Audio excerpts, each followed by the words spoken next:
The duct was just as horrible as I had imagined it would be. I was actually grateful that it was as dark as it was in there, because I knew I would lose what was left of my mind if I saw a spider. Of course, now that I was thinking of spiders, every tickle, every itch, every unexpected sensation was going to be an arachnid invasion. I was beginning to think that my brain was out to get me. It didn't matter what I thought about. It became the worst case scenario immediately. I was beginning to feel very claustrophobic by the time a puff of less stale air brushed my face. I had been just about to give up and take my chances with whatever it was back there coming through the vent after me when I felt it. I must be above a guest room. Saying a prayer of thanks to anything that would listen, I began the unpleasant task of getting the cover off and out of the vent. In the movies, it always looks so easy. One good push and the grate will pop off, and here would slither out the hero as if he had been born without limbs. Snakes! Great! Another unpleasant thing to think about. As it was, the vent was barely big enough for me to wriggle through, and getting my arms away from my sides and over to the vent proved to be far more challenging than I'd ever imagined. After much straining, grunting, and swearing, I managed to get a hand free enough that I began to apply pressure to the room vent. Luckily, it was not attached as firmly as the one in the office, and I soon found myself hanging precariously over a queen-size bed. And I was stuck. Vents were not made for grown men to crawl through. My belt buckle had caught and was not going to turn loose. I was going to have to take my pants off. Getting out of the offending pants was no easier than getting the vent cover off, but I finally found myself falling face first in an ungraceful tangle of limbs onto the bed. I was grateful it was there, though, since a faceplant on the floor would have been less comfortable. My pants followed me on their own, sliding down to land on my back like a blanket 3 sizes too small. I tried to untangle my limbs from the awkward landing and sort out how to get my slacks back on without making any more noise than I already had. I half considered laying here in the bed for a few more minutes. I was so tired, but I knew I had been noisy enough that I couldn't stay in this room too long. A wet, breathy sound and scrapes of nails on metal shook me out of my lethargic state. The dog was following me through the vent. From the sound of it, it was close. I rolled off the bed and frantically looked for anything I could use to defend myself against a giant skinless dog creature. Not that I dared to pick anything up. I had no idea how long the visions were lasting, but the wind screamed and wailed against the windows now with the force of a tropical storm. If the creatures were to find me while I was stuck like a bird hypnotized by a snake, I was going to have no chance at all. Hoping to buy myself some time, I shut the door to the little bathroom and clicked the flimsy lock. It had obviously not worked with the office door, but at least this one had less of a gap at the bottom for the thing to get leverage. Frantically, I tried to think of a way out, and nothing presented itself. The bathroom was admirably clean. If I had not been so desperate, I would have congratulated the staff for doing a thorough job. I caught another glimpse of myself in the mirror. My eyes were hollow and haunted. Not too surprising, my hair too was a mess. But this was not what had gotten my attention. In the bright, clean light, I could plainly see the muscles moving under my skin. It was almost as if my flesh was becoming transparent.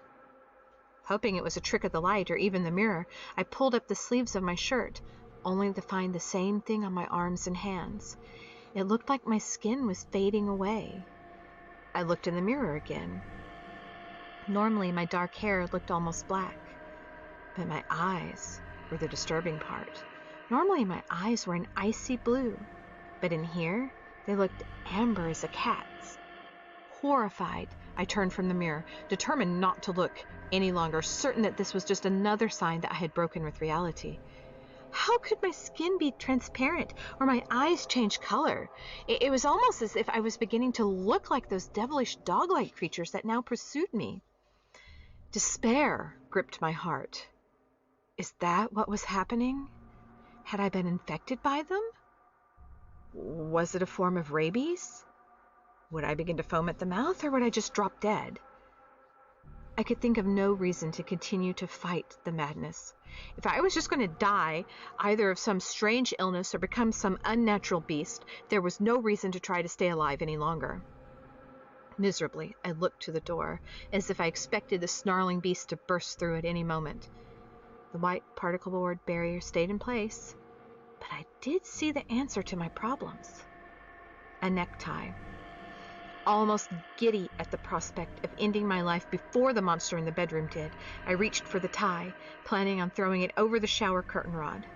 Of course, I felt the prickly electric shock move up my fingers as soon as the silk touched my fingertips. There was no way to stop it. The world tilted, and the sterile white light of the bathroom became... The room was hot. She had already complained to the manager twice about it, and now the phone seemed not to be working. She certainly deserved better than this dump. She was far too important to be stuck in a sweltering room in a two-bit resort in the middle of nowhere. She was one of the most powerful female executives in the entire industry. Did they not know who she was? Still angry at the less than agreeable state of her accommodations, Rebecca threw herself into the small chair by the window. Outside was a warm, early summer day. The lake sparkled and shimmered under the blazing sun. The same blazing sun that was currently shining through those flimsy curtains and making her room a sweltering hell. This was supposed to be a vacation away from the hectic life of an executive. She was meant to be relaxing and enjoying her time away from demands, memos, ringing phones, and the endless string of emergencies that made her daily schedule. Instead, she was sulking in a room without air conditioning in the ass end of nowhere. Not much of a vacation. It was too hot for her to sit in the room, and Rebecca felt restless.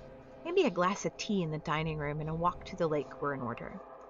It was still hours before dinner was served, but surely she could get some iced tea or even water at this time. She straightened her cotton shirt and smoothed imaginary wrinkles from her designer blue jeans. Appearances were everything, but as she looked at herself in the stark white light of the bathroom, she realized that her artfully undone necktie was not going to make the same impression here that it did back home. In the city, this was the cutting edge of fashion. Here, fashion meant your socks matched at least once a week. She yanked the tie off and tossed it over the shower curtain rod. She was as presentable as she was going to get, and headed out of her room.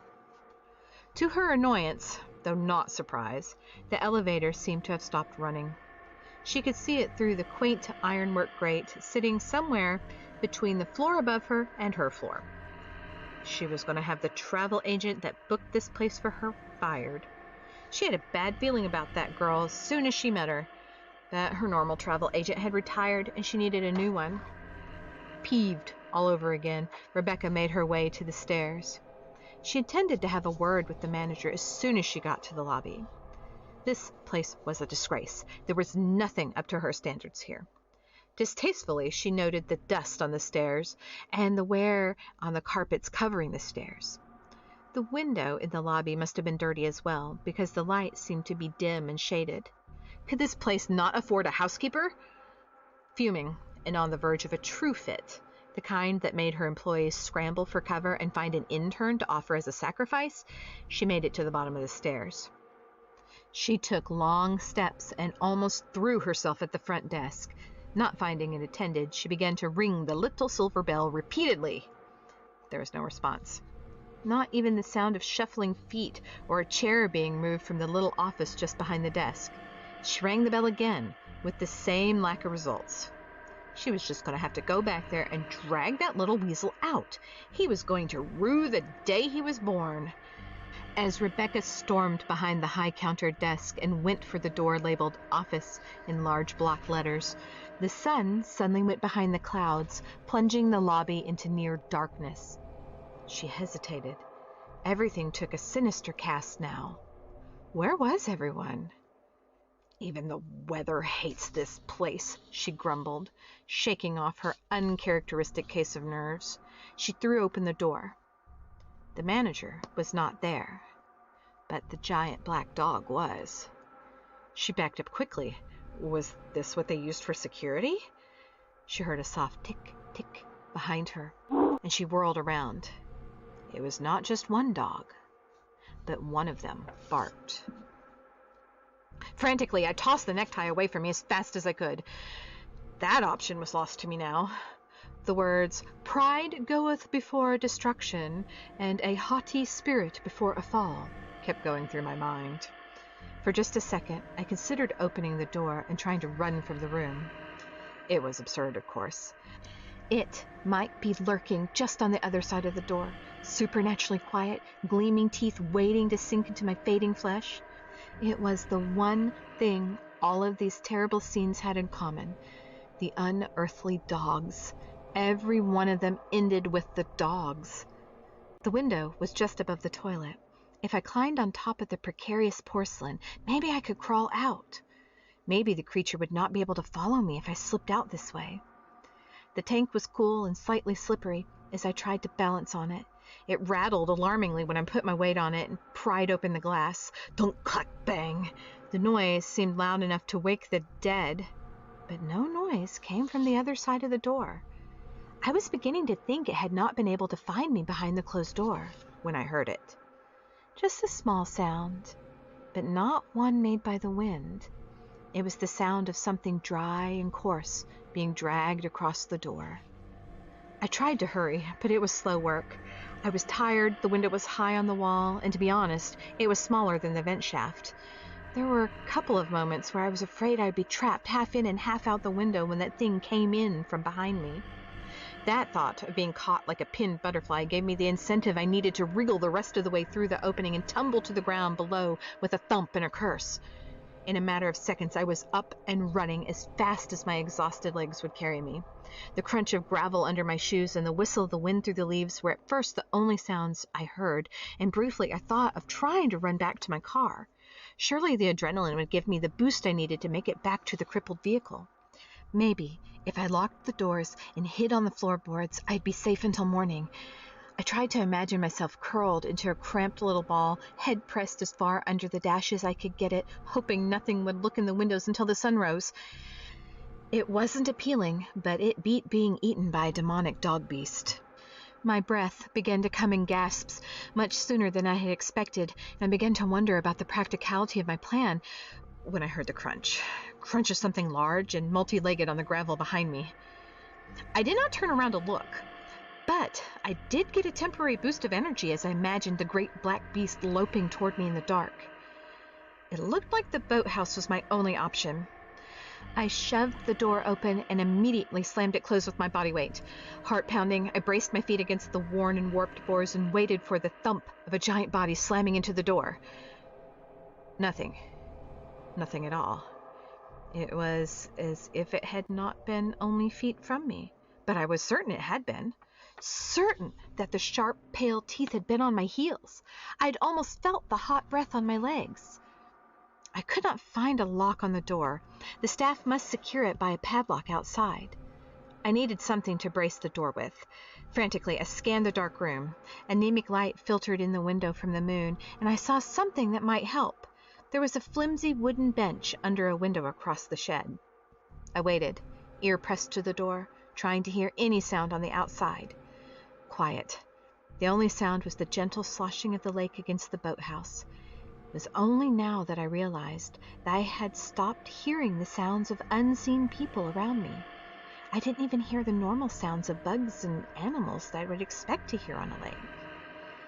I didn't have time to ponder the mystery of the missing sounds. I needed to get something in front of the door before that dog came back.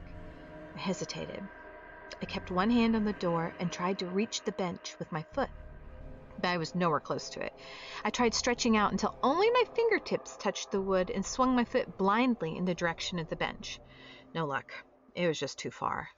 I was going to have to let go of the door and cross the room to retrieve it. I took a deep breath and launched myself across the room to the window. The bench was old and dry and much too light, but I was out of ideas in time. I grabbed it by an end and started to pull it back to the door. I wasn't paying enough attention. I should have seen it, but I was too focused on the door and the bench I was dragging. I must have gotten too close to the wall, and my shoulder brushed something hanging down from the dirty windowsill. It was a cord attached to a pair of mirrored sunglasses. I didn't even get a chance to react before I was jolted out of the boathouse and into another hotel room.